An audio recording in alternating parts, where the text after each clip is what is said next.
जैसा कि इस YouTube चैनल पे आप सभी मित्रों का हार्दिक अभिनंदन है। मित्रों, आज हम कल की कक्षा से आगे बढ़ेंगे। कल हम लोगों ने जो पढ़ा हुआ था उनसे आगे बढ़ते हुए आज हम लोग चर्चा करेंगे शासन प्रणाली के प्रकार के अंतर्गत। मित्रों, शासन प्रणाली के प्रकार अगर देखा जाए तो यह दो तरह से देखा जा सकता है। इसको मुख्य रूप से केंद्र राज्य संबंध के आधार पर देख सकते हैं और दूसरा कार्यपालिका विधायिका संबंध के आधार पर हम लोग शासन प्रणाली के प्रकार को देख सकते हैं। मित्रों, यहाँ पे केंद्र और राज्य के संबंध के आधार पर अगर देखा जाए तो शासन प्रणाली के प्रकार वह तीन प्रकार से पूरे वर्ल्ड में विकसित है। तो पहला जो प्रकार है केंद्र राज्य संबंध के आधार पर, अर्थात सभी अधिकतर राष्ट्रों में वो केंद्र सरकार होती है, फिर स्टेट गवर्नमेंट होती है, ठीक है, और फिर पंचायती राज होती है। तो ये सब आपस में संबंध स्थापित करने के लिए मुख्य रूप से केंद्र और राज्य यह दो भागों में बांट के यहाँ पे शासन चलाने का काम करता है। तो केंद्र राज्य संबंध के आधार पर अगर देखा जाए तो सबसे पहले हम लोग देख सकते हैं परिसंघात्मक। मित्रों, शुरुआत में आप लोग देखे होंगे ये अमेरिका, यह केंद्र सरकार अमेरिका में, और अमेरिका में आप देखे होंगे ये 50 स्टेट, ठीक है, ये 50 स्टेट आपस में क्या किए, ये समझौता किए कि जितनी भी शक्ति है हम स्वयं यहाँ पे निर्णय लेंगे, लेकिन कुछ ऐसे राष्ट्र मुद्दे होंगे जैसे विदेश नीति की बात की जाए, रक्षा से बात किया जाए, या फिर क्या कहा जाए सेंट्रल सरकार का क्या कहा जाए कि वित्त विभाग हो जाए, ये सब को क्या किया जाए कि एक केंद्र के अधीन बनाया जाए। तो इसने क्या किया, ये 50 स्टेट क्या किया, आपस में समझौता कर लिया और समझौता करके एक केंद्र बना दिया। ठीक है, शुरुआती दौर की बात कर रहे हैं। तो जैसा कि ये सोवियत संघ में भी था कि सभी स्टेट क्या किया, ये स्टेट अपने आप में खुद मजबूत हुआ करते थे। इन सबों ने क्या किया, आपस में समझौता करके एक केंद्र का निर्माण कर दिया। ठीक है, तो यहाँ पे शक्तिशाली था कौन, ये राज्य स्टेट, ठीक है। ये स्टेट क्या किया, आपस में समझौता करके एक केंद्र बना दिया और यह अपना सारा काम करता था, केंद्र ने कुछ शक्तियां दे दिया और इस प्रकार से शासन प्रणाली संचालित करना शुरू कर दिया। अर्थात यहाँ पे कहा जाए केंद्र अधिक मजबूत नहीं था, यहाँ पे मजबूत कौन अधिक हो गया, ये प्रांत। तो सभी प्रांतों का आपस में समझौता करके जो बनाया गया केंद्र, ये क्या था कि यहां से टूट सकता था। मित्रों, यहाँ पे आप देख सकते हैं, यहाँ पे यह जो प्रणाली कहा जाए तो जैसे कि देखते होंगे कि जिस प्रकार से कई जगह देखिएगा कि विवाह जो होता है वह होता है एक मजबूत रिश्ते से होता है, जैसे भारत में वहां से टूट नहीं सकता है, संघात्मक में। यहाँ पे क्या होता है कि एक समझौता का परिणाम, जैसे कि जब कोई अंडरस्टैंडिंग होता है, जैसे यूरोपीय कंट्री में देखिएगा आपस में समझौता कर लिया कि इतना दिन रिलेशन में रहना है, ये रिलेशन में रहना है, जब मन हुआ ये रिलेशन तोड़ के जा सकता था। स्टेट ये केंद्र से रिलेशन तोड़ के जा सकता, संबंध तोड़ सकता था। अर्थात यहाँ पे इसको विनाश कर सकता था, यानी कि अविनाशी राज्य, राज्य क्या हो गया, अविनाशी, इसका विनाश नहीं कर सकते हैं और इसका विनाश हो सकता था। तो यह जो बनाया गया था, ठीक है, ये जो कन्फेडरल सिस्टम था परिसंघात्मक, ठीक है, परिसंघात्मक प्रणाली के अंतर्गत क्या होता था कि केंद्र राज्य ऐसा संबंध बनाया जाता था जिसमें कि राज्य मजबूत होता था और समझौते के माध्यम से सभी राज्य आपस में समझौता करके एक केंद्र का निर्माण किया हुआ था, जिसके अंतर्गत शासन प्रणाली संचालित की जाती थी, जिसमें कि राज्य अधिक मजबूत होता था, जिसका विनाश नहीं किया जा सकता था, लेकिन केंद्र का विनाश किया जा सकता था। ठीक है, तो आप समझ सकते हैं कि परिसंघात्मक प्रणाली क्या हुआ, वैसा प्रणाली जिसमें राज्य आपस में, सभी राज्य आपस में समझौता करके एक केंद्र का निर्माण करते हैं, जिसमें अधिकतर शक्तियां राज्य के पास होती है, लेकिन कुछ विदेशी मुद्दे जो होते हैं, वैदेशिक मुद्दे, वो केंद्र के हाथ में सौंप दिया जाता है और सभी का नेतृत्व किया जाता है। यह परिसंघात्मक प्रणाली शुरुआती दौर में आपका अमेरिका में था। बाद में आपको पता है कि अमेरिका में गृह युद्ध जब हुआ तो कुछ राष्ट्र टूटने की बात थी, तो जिसमें बाद में इसको मजबूत बना दिया गया केंद्र को, और फिर वहां पे संघात्मक प्रणाली को अपनाया गया। ये वहां पे थे और यही परिणाम था आपका सोवियत संघ को टूटने का। सोवियत संघ का भी टूटने का कारण था परिसंघात्मक प्रणाली। वहां पे क्या था, परिसंघात्मक प्रणाली के अंतर्गत क्या हुआ, सोवियत संघ देखे होंगे आप कि इसी तरह से सभी स्टेट जो है आपस में समझौता करके केंद्र को कुछ शक्तियां दिए हुए थे, और बाद में जो है मिखाइल गोर्बाचोव जब राष्ट्रपति बने थे तो कुछ स्टेट क्या हुआ, केंद्र से अपना संबंध तोड़ दिए, जिसके बाद आप सुने होंगे कि सोवियत संघ का विघटन हो गया था।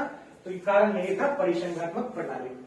ठीक है, अब बात करते हैं संघात्मक प्रणाली। जब परिसंघात्मक प्रणाली आपने देख लिया कि परिसंघात्मक प्रणाली क्या होता है, वैसा प्रणाली जिसमें सभी स्टेट आपस में जो है समझौता करके एक केंद्र का निर्माण करते हैं और कुछ शक्तियां केंद्र को देते हैं और कुछ शक्तियां यहाँ पे जो है स्टेट रखते हैं, और इस प्रकार से शासन प्रणाली चला जाता है। ऐसे ही प्रणाली को क्या बोलते हैं, परिसंघात्मक प्रणाली, जिसको बोलते हैं कन्फेडरल सिस्टम। ठीक है, कन्फेडरल सिस्टम की बात करते हैं। तो ये था पहला आपका केंद्र राज्य संबंध का आधार पर पहला जो सिस्टम है वो क्या है, आपका परिसंघात्मक प्रणाली। मित्रों इसके बाद जो है दूसरा प्रणाली है क्या, संघात्मक प्रणाली। इसमें क्या होता है, ये एक केंद्र बना और ये सभी क्या हुआ, आपस में राज्य बना। ये जितने भी है आपस में इसके आसपास सभी राज्य बना, लेकिन यहाँ पे जो है राज्य मजबूत ना होकर कौन होगा, केंद्र जो है शक्तिशाली हो जाता है। यहाँ पे संघात्मक प्रणाली में क्या होता है, केंद्र क्या होता है, शक्तिशाली होता है यहाँ पे, और यह राज्य क्या होता है, इसके तुलना में और शक्तिशाली होता है। यह जैसा है संघात्मक प्रणाली हमारे यहाँ भारतीय विवाह प्रणाली के अंतर्गत समझा जा सकता है कि जैसे इससे बंधा स्टेट जैसे केंद्र से बंधा तो ये अलग नहीं हो सकता है।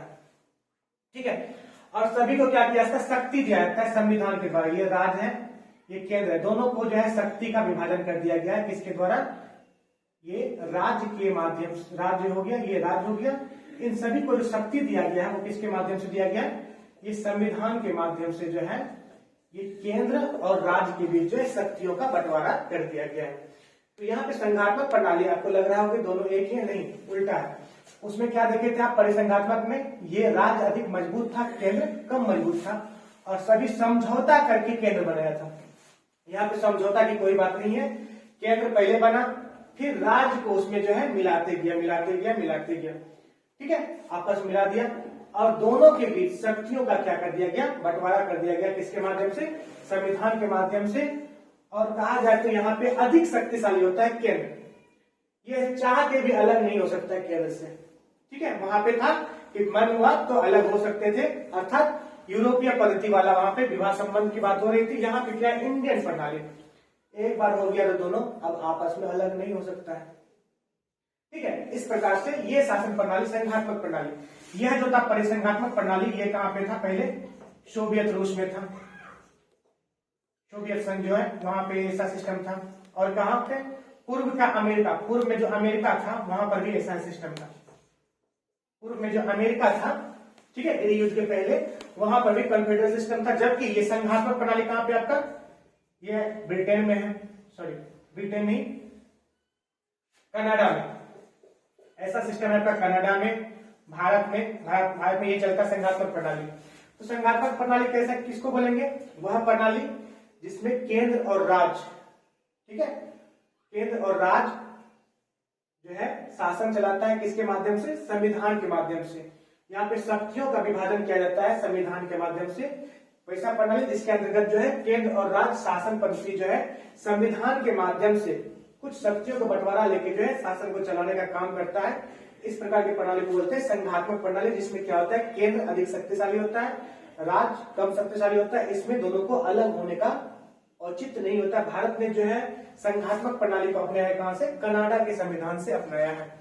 ठीक है, एक होता है यूनिटरी सिस्टम। इसमें क्या होता है कि पूरा सिस्टम, चाहे वो केंद्र का स्तर हो, जैसे कि चाइना से में देखिएगा, ये केंद्र सरकार यही डायरेक्ट शासन करता है। यहाँ पर भी कम्युन में भी, ठीक है, छोटे मतलब कि यहाँ से देखिए केंद्र हो गया, ये राज्य में भी देखेगा यही, और जिला स्तर पर भी ये देखेगा यही। मतलब कि इसमें क्या होता है, कोई राज्य सरकार नहीं होता है, ये एकीकृत प्रणाली है। मतलब कि केंद्र का ही आदमी यहाँ पे भी देखेगा। जैसे सोच लीजिए इंडिया में जैसे कि राष्ट्रपति शासन लग गया कहीं पे, तो क्या होगा कि ये राज्य सरकार का अस्तित्व खत्म हो जाता है उस समय। जैसे कि सपोज बिहार में राज्य सरकार का अस्तित्व खत्म हो गया, अर्थात राष्ट्रपति शासन लग गया, तो अब क्या करेगा, केंद्र सरकार ही क्या करेगा, यहाँ से अपना जो है राज्यपाल के माध्यम से काम चलवाएगा। और फिर जिला स्तर पे भी देखिएगा वही चला रहा है, डीएम चला रहा है। तो यहाँ पे क्या होता है कि इस बीच वाले भाग को हटा दिया जाता है राज्य सरकार को, और सीधा सीधा शासन देखता है कौन? केंद्र सरकार। अगर केंद्र सरकार ऊपर से लेकर नीचे तक स्वयं शासन देखना शुरू कर दे तो इस प्रकार की प्रणाली को क्या बोलते हैं? एकात्मक प्रणाली, जो कि आपका देखने को मिलेगा कहाँ पे? चाइना में। ठीक है, तो ये आप देखिए राज्य केंद्र राज्य संबंध के आधार पर जो है शासन प्रणाली के प्रकार को। दूसरा आप देख सकते हैं कार्यपालिका विधायिका की संबंध के आधार पर जो है शासन प्रणाली। एक जो सबसे फेमस है आपका संसदीय प्रणाली, पार्लियामेंट्री सिस्टम। ठीक है, एक पार्लियामेंट्री सिस्टम है, दूसरा आपका क्या है? अध्यक्षीय प्रणाली। पार्लियामेंट्री सिस्टम क्या होता है? देखिए मित्रों, ये पार्लियामेंट्री सिस्टम क्या होगा, इसके अंतर्गत क्या होता है? जैसे हमने जो है ये विधायिका को चुना, विधायिका बोले तो आप अपने क्षेत्र में जो है संसद को चुनते होंगे। ठीक है, और ये संसद क्या की यहाँ पे ये जो है अपने में से जिस पार्टी को बहुमत प्राप्त हुआ वहां से क्या हुआ? उसका कार्यपालिका अर्थात मंत्रिमंडल बनेगा। अर्थात यहाँ से पीएम बना, विधायिका बनी, विधायिका में जिस पार्टी को बहुमत मिला उसका सरकार बना। ठीक है, सरकार बनेगा अर्थात मंत्रिमंडल की बात करते हैं, और मंत्रिमंडल के सदस्य क्या होता है? कार्यपालिका। अब देखिए इसका अस्तित्व किस पर रहा? इस विधायिका पे। तो वैसा प्रणाली जिसमें ठीक है कार्यपालिका का जन्म किससे हुआ है? विधायिका से, और यह कार्यपालिका जो है विधायिका के प्रति उत्तरदायी होती है। ठीक है, वैसा प्रणाली जिसमें क्या होता है कि विधायिका कार्यपालिका का जन्म किससे हुआ? विधायिका से, और कार्यपालिका विधायिका के प्रति उत्तरदायी होती है। इस प्रकार के प्रणाली को क्या बोलते हैं? संसदीय प्रणाली। ठीक है, जब तक विधायिका अर्थात बहुमत में जब तक रहेगा तब तक सरकार बनी रहेगी, जैसे बहुमत खत्म वैसे सरकार गिर जाएगी। और यह सिस्टम आपको पता है कि हमारे भारत में यही प्रणाली है, संसदीय प्रणाली, पार्लियामेंट्री सिस्टम, जो कि हमने अडॉप्ट किया है कहां से? ब्रिटेन से। ठीक है, ये ब्रिटेन से भारत में, यहां दोनों देखिएगा तो पार्लियामेंट्री सिस्टम होता है, ऐसा प्रणाली जिसमें कार्यपालिका का जन्म विधायिका से हुआ और विधायिका, ठीक है, जब तक विधायिका का अस्तित्व है तब तक कार्यपालिका का अस्तित्व रहेगा। अर्थात कार्यपालिका का जन्म विधायिका से हुआ है और कार्यपालिका किसके प्रति उत्तरदायी होगा? इस विधायिका के प्रति क्या होगा? उत्तरदायी होगा। ठीक है, इसी से जन्म होता है कार्यपालिका का, और इस प्रकार से पूरा शासन चला जाता है। ऐसी प्रणाली को क्या बोलते हैं? संसदीय प्रणाली। और यह कहां पे है? ब्रिटेन में और भारत में। हमारे भारत में जो अपनाया गया ब्रिटेन से ही अपनाया गया। और एक और प्रणाली होता है विधायिका कार्यपालिका संबंध के आधार पर, यह होता है राष्ट्रपति प्रणाली, जो कि अमेरिका में। इसमें क्या होता है? जैसे कि ये विधायिका चुनी गई अलग, 50 स्टेट में चुनी गई अलग ये विधायिका, और ये कार्यपालिका चुनी जाएगी अलग। ये कार्यपालिका जो बनाएंगे, यहाँ पे राष्ट्रपति का चुनाव होता है। ठीक है, यहाँ पे देखिएगा संसदीय प्रणाली में राष्ट्रपति कौन होता है? प्रधानमंत्री शक्तिशाली होता है। जबकि अध्यक्षीय प्रणाली में क्या होता है कि राष्ट्रपति का चुनाव होगा, राष्ट्रपति चुनेगा, और राष्ट्रपति अपने अनुसार जो है, जो सबसे कोई मंत्री जो है विधायिका का सदस्य नहीं बनेगा। ठीक है, मंत्री विधायिका का सदस्य यहाँ पे मंत्री नहीं बनता है। जबकि आप देखें संसदीय प्रणाली में जो है कार्यपालिका का जन्म विधायिका से ही हुआ था। राष्ट्रपति प्रणाली में क्या होता है? जो विधायिका बनेगा वो कार्यपालिका नहीं बनता है। कार्यपालिका विधायिका दोनों अलग होता है। ये राष्ट्रपति बना, राष्ट्रपति अपने से दक्ष लोगों को, मतलब कुशल लोगों को जो है अपने मंत्रिमंडल में शामिल करता है, और वो कार्यपालिका का सदस्य बनते हैं। यहाँ पे राष्ट्रपति जो होता है सर्वोसर्वा होता है राष्ट्रपति प्रणाली में। अध्यक्षीय प्रणाली होता है कि वैसी प्रणाली जिसमें कार्यपालिका का जन्म विधायिका से नहीं हुआ है, और इसमें शक्तिशाली जो होता है सबसे अधिक राष्ट्रपति होता है। जैसे अमेरिका का राष्ट्रपति बहुत पावरफुल होता है, तो यहाँ पे कार्यपालिका का जन्म विधायिका से नहीं होगा, किसमें? अध्यक्षीय प्रणाली में। ठीक है, और यह उत्तरदायी भी नहीं होगा किसके प्रति? विधायिका के प्रति। यहाँ पे फिक्स्ड होता है, यह नहीं कि विधायिका छूट जाएगा तो सरकार गिर जाएगी, ऐसा नहीं होता है अध्यक्षीय प्रणाली में। यह आप देखेंगे सिस्टम है कहाँ पे?